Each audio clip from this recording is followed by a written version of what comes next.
हम किसी से नहीं बोलते, हम माध्यस्थ हैं। माध्यस्थ होना एक अलग चीज़ है। आगम तो कहता ही है।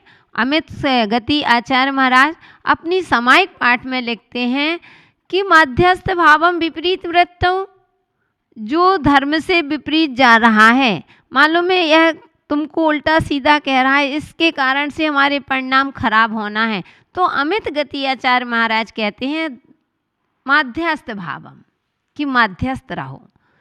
मध्यस्थ का तात्पर्य कसाय बना के नहीं बैठना कि हमें उनसे बोलना ही नहीं है। अब बैठे मैं तो उनसे नहीं बोलता, वो फलाना व्यक्ति ने मेरे साथ बहुत बुरा किया है इसलिए मुझे नहीं करना, मैं तो अपने हिसाब से रहूँगा। नहीं, ये आपकी कसाय है। मध्यस्थ का तात्पर्य होता है कि हमें साम्य भाव रखना, न हमारे हे जीव, न हमारे तुम्हारे प्रति राग और न हमारा तुम्हारे प्रति द्वेष।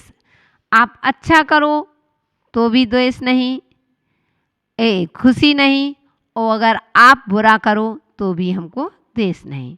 साथ भगवान के पास तुम जाकर के खूब श्रीफल चढ़ा देना तो भगवान तुमसे खुश होने वाले नहीं, और भगवान के सामने तुम कंट्रोल के चावल चढ़ाया तो भगवान तुमसे रुष्ट होने वाले नहीं।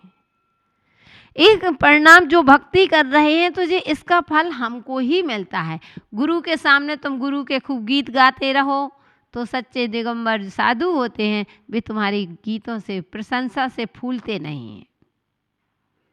उनको क्या लेना देना। और कभी हो सकता है कभी उनका कर्म का उदय कि कोई कहता है तो थोड़ा सा विकल्प आता है, लेकिन उस विकल्प को हटा देते हैं, तुरंत अपने निकाल देते हैं, विकल्प को रखते नहीं हैं। क्योंकि देखो ध्यान रखना, पंचम काल है,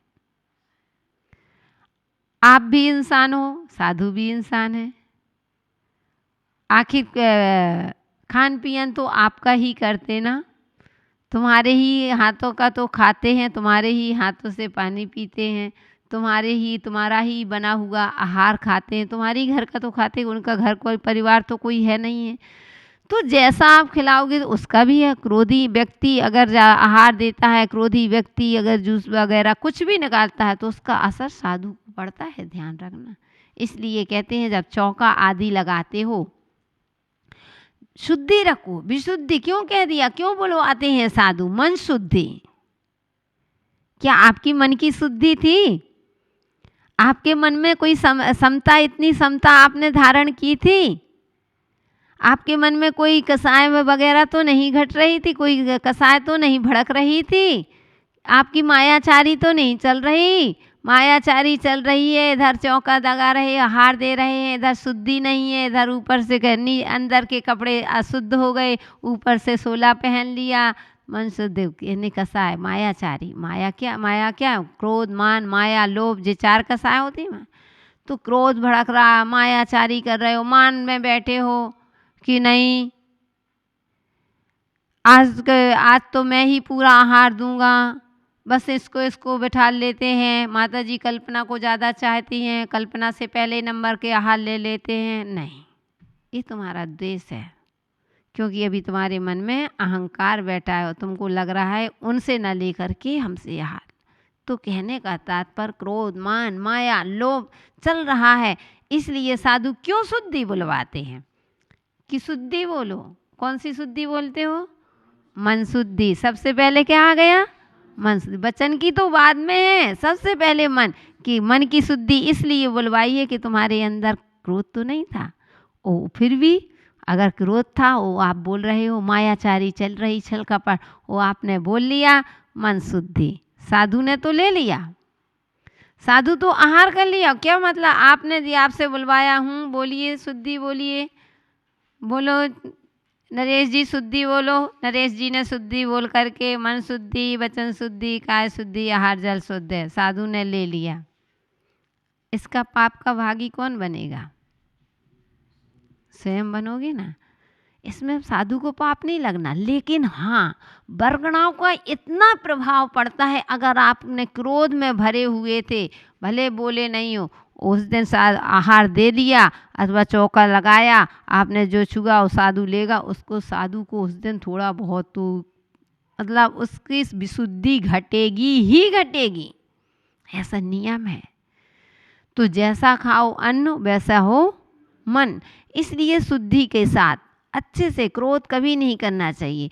तो वह भक्त भी, मेरी बात चल रही थी कि हमारे अंदर अंतरंग तो मध्यस्थ भाव का है कि ना हमारा तुमसे राग और ना हमारा तुमसे द्वेष, ऐसा हो जाओ मौन हो करके, ऐसा तो हो सकते हो। लेकिन नहीं, कसाय बना के बैठ गए कि अब तो हम बिल्कुल भी नहीं करेंगे, हम तुम्हारे यहाँ आएंगे ही जाएंगे नहीं, हम तुमसे बोलते तो है नहीं है लेकिन मन में विकल्प चल रहा। तो ये क्या हो गया, क्रोध भड़क रहा है, अभी अंतरंग की कसाय भड़क रही है। और यही कसाय कहाँ किसकी यात्रा कराएगी, निगोद की यात्रा। नरक और निगोद की यात्रा कर कौन है, किसने तुम्हारा बिगाड़ा, वो तो एक दिन कह करके चला गया। लेकिन आपके मन में जितने विचार उठ रहे हैं, कुविचार उठे हैं, जितनी कसाय भड़क रही है, आयु का निमित्त दुनिया बन सकती है लेकिन हम अपने जीवन के कर्ता धर्ता हम स्वयं होते हैं। इसलिए हमें अपने जीवन को अच्छा चाहना है, हमें अपने जीवन को अच्छा बनाना है। तो कह दिया कि सबसे पहले क्रोध का छोड़ो बंधु, क्योंकि हमने पर्यूषण पर मैं भी बताया था, अभी भी बीच बीच में कई बार आपको संकेत किया था कि जरा सा क्रोध हमारे जीवन को बर्बाद कर देता है। कहते हैं कि एक बार ब्लैक बोर्ड में एक व्यक्ति, हम लोग रास्ते में जा रहा था, वो जैसे पहुँचे तो एक बहुत बड़ी हॉस्पिटल पड़ी। हॉस्पिटल के आगे मतलब मेन सड़क में, मेन रोड में बोर्ड लगा रहता है। तो उसमें एक चीज़ बहुत अच्छी बात लिखी थी, उसमें लिखा था कि एक व्यक्ति को कुत्ते ने काटा है, पागल कुत्ते ने काटा। तो हल भी लिखा था उसके सामने कि इसको 14 इंजेक्शन लगेंगे, व्यक्ति स्वस्थ हो सकता है। दूसरे में लिखा कि एक व्यक्ति को सर्प ने काटा, काले नाग ने काटा है, यद्यपि उम्मीद बचने की है। तीसरे नंबर के मतलब ये इलाज होगा। तीसरे नंबर पर बात लिखी थी कि एक व्यक्ति को मानव ने काटा है, बचने की कोई उम्मीद नहीं है, नो इलाज। उसके सामने लिखा था हल में, क्योंकि वह व्यक्ति क्रोधी व्यक्ति था। कौन व्यक्ति था, क्रोधी व्यक्ति था। उस व्यक्ति ने उस व्यक्ति को काटा है, तो कुत्ते ने काटा तो कुत्ते 14 इंजेक्शन लग जाएंगे, ठीक हो जाएगा। काले नाग ने काटा है तो उसका भी इलाज होगा, इंजेक्शन आदि लगेंगे, ठीक हो सकता है। लेकिन मानव ने मानव को काटा है, उसको बचने की ही उम्मीद नहीं है। डॉक्टर कह रहा है, लिखा है बोर्ड में कि बचने की कोई उम्मीद नहीं है। क्यों नहीं है, क्यों नहीं बच सकता है? क्योंकि जिस व्यक्ति ने उसको काटा है वह व्यक्ति क्रोधी था, उसको क्रोध आता था, भयंकर क्रोध आता था, बात बात में क्रोध आता था। तो सोचो किससे, नाग और कुत्ते से भी गई हुई थी। इसलिए कभी भी क्रोध अपने जीवन को बर्बाद कर देता है।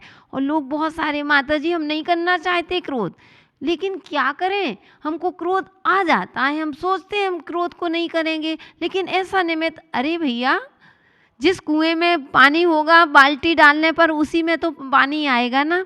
अगर जो कुआं सूखा ही डला हो, कितना भी तुम बाल्टी पटकते जाओ, खूब बाल्टी को ऊपर नीचे करके 1 घंटा उस कुएं में बाल्टी पटकना, फिर उठाना, फिर पटकना, फिर रस्सी से खींचना, फिर पटकना, तो क्या भाई बाल्टी में पानी आएगा? क्या नहीं आएगा ना कौशल भैया, नहीं आएगा ना, नहीं आएगा। ऐसे ही कहते हैं कि तुम्हारे अंदर जब क्रोध ही नहीं है तो कितने भी निमित्त मिलते रहे, क्यों क्रोध आया? यानी तुम्हारे जीवन रूपी कुएं में अभी क्रोध भरा हुआ है। और जब तक क्रोध भरा होगा तो निमित्त की थोड़ा सा कोई कारण बना और तुमको क्रोध भड़क गया, थोड़ा सा कारण बना तुम्हारा क्रोध भड़क गया। इसलिए अपने जीवन में उस क्रोध का अभाव करते हुए भगवान से प्रार्थना, भगवान के पास वह भक्त कह रहा है, हे भगवान मैं आपको इसलिए मान रहा हूँ क्योंकि क्रोध का सर्वथा अभाव हो गया, आपके अंदर क्रोध नहीं है। जैसा आपके अंदर क्रोध नहीं है यही क्रोध मेरे अंदर भी ना आए भगवान। इसलिए आपको, और जो नेत्र हैं वह नेत्र कैसे हैं, टिम कर रहे, मतलब टिमटिमाते नहीं हैं।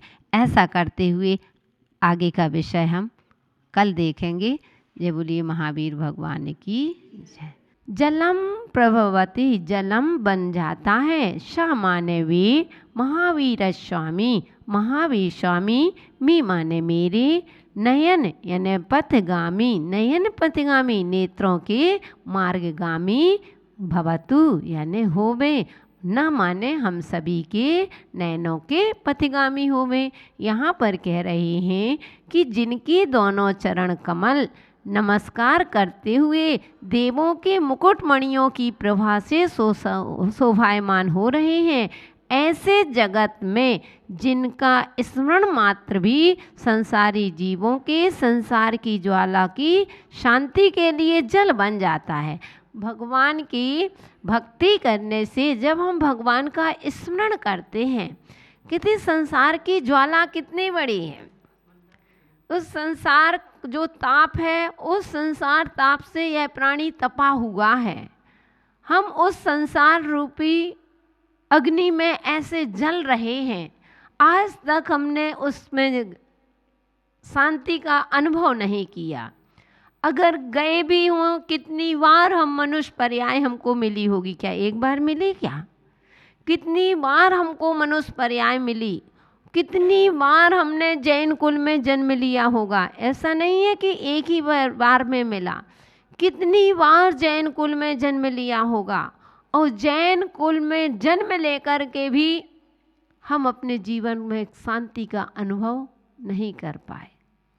अब यह सोचो कि जब हम भगवान के चरणों में आकर के भी, अगर हमको जैन कुल में जन्म लेकर के भी हम भगवान के दर्शन करने भी जाते हैं, हम गुरुओं के सानिध्य में भी बैठते हैं, इतना पाकर के भी हे जीव, अगर तुमने अपना कल्याण नहीं किया, उस संसार सागर में जो तपन से तपे हुए हो, आज तुमको गर्मी सताती है तो लगता है कब मुझको शीतलता प्राप्त हो जाए, उस गर्मी की ताप आपसे सहन नहीं होती है। कभी चिंतन करो, इस जीव ने संसार रूपी ताप को कैसे सहन किया होगा।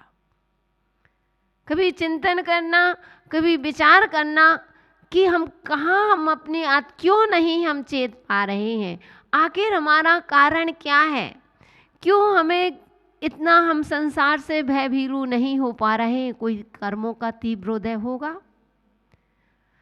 चारित्र मोहिनी कर्म का तीव्रोदय होगा कि हम जानते हैं लेकिन हम उसमें भयभीरू नहीं हो पाते हैं, मात्र उच्चारण से कह देते हैं।